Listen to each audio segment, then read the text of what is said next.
think, act, and prosper. You are now tuned into the Money Level Show. Hey everyone, welcome back to the Money Level Show, where we think, act, and prosper. Today we're going to dive a little bit deeper into the food crisis. I've talked to you all about this a lot, and I want to just keep pounding the table on it. I mean, I don't mean to beat the dead horse, but this is something that I am very concerned about, and I want you all to actually be aware and informed on what is happening with this, right? So let's go ahead and dive into this. So the first article comes from Market Watch. So let's go ahead and look at what they're saying. The latest inflation woes for Germany. No French fries with that currywurst. Now, I don't know what currywurst is. I don't eat it. It looks like something they feed you at the fair or something like that, but let's get into it.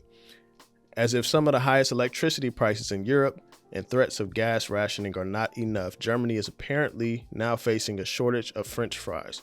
Reports that some German restaurants have stopped serving French fries with burgers and other dishes due to the lack of vegetable and other cooking oil have been filtering out of the country. The shortages, of course, stem from a war raging in Ukraine, not too far away from Europe's biggest economy. One problem is the lack of sunflower oil, of which Ukraine is the world's biggest producer. That has not just been running low in Germany. Spain has been limiting the customer purchases of the oil since shortly after the war broke out in the East European country more than a month ago, potentially worsening the situation. Russia, meanwhile, reportedly plans to ban sunflower seeds and rapeseed exports and impose export quotas on sunflower oil in a bid to stem surging prices in the country that is under heavy global sanctions pressure over the invasion of Ukraine. The report said restaurant and snack bar owners in some parts of the country have been removing French fries from the menu because there isn't enough cooking oil.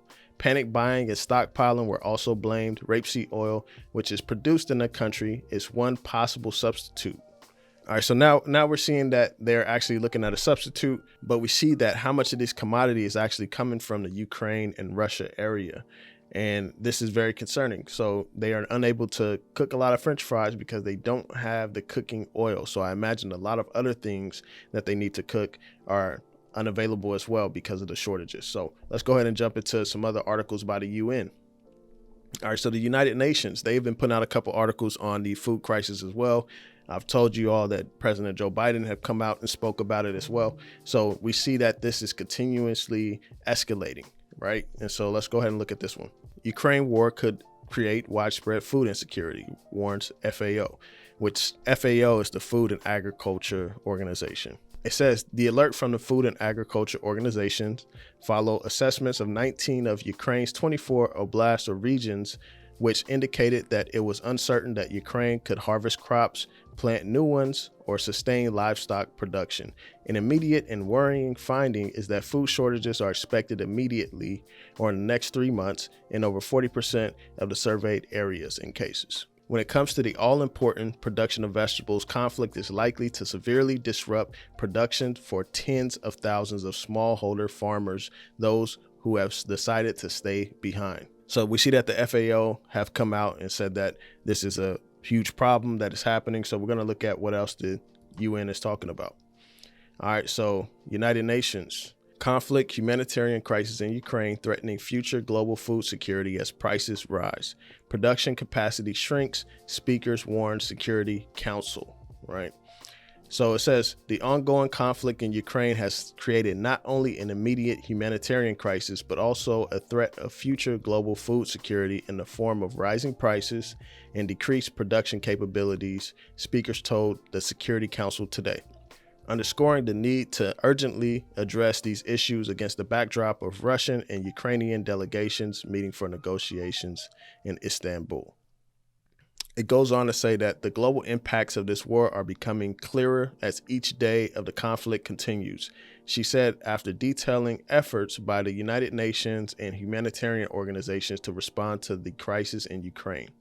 The conflict threatens to exacerbate other crises, such as those in Afghanistan, Yemen, and the Horn of Africa, as those countries and regions are already grappling with food insecurity and economic fragility. The rising prices of food, fuel, and fertilizer will hit hard now in the coming seasons. urging that measures be found to save lives, from local pauses to wider ceasefires. She said that civilians are running out of food, energy, and hope. Against the backdrop, she said that our aim is simple: silence the guns and save lives. Also briefing the council was David Beasley, executive director of the World Food Program, who warned that Ukraine has turned from a breadbasket to a bread line. Now, Ukraine has been known as the bread basket for a while because a lot of wheat comes out of there. So he's saying that it's a bread line now.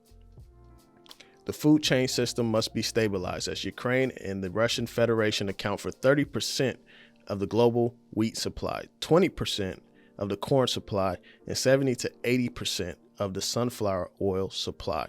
So Russia and Ukraine make up 70 to 80% of the world's sunflower oil supply.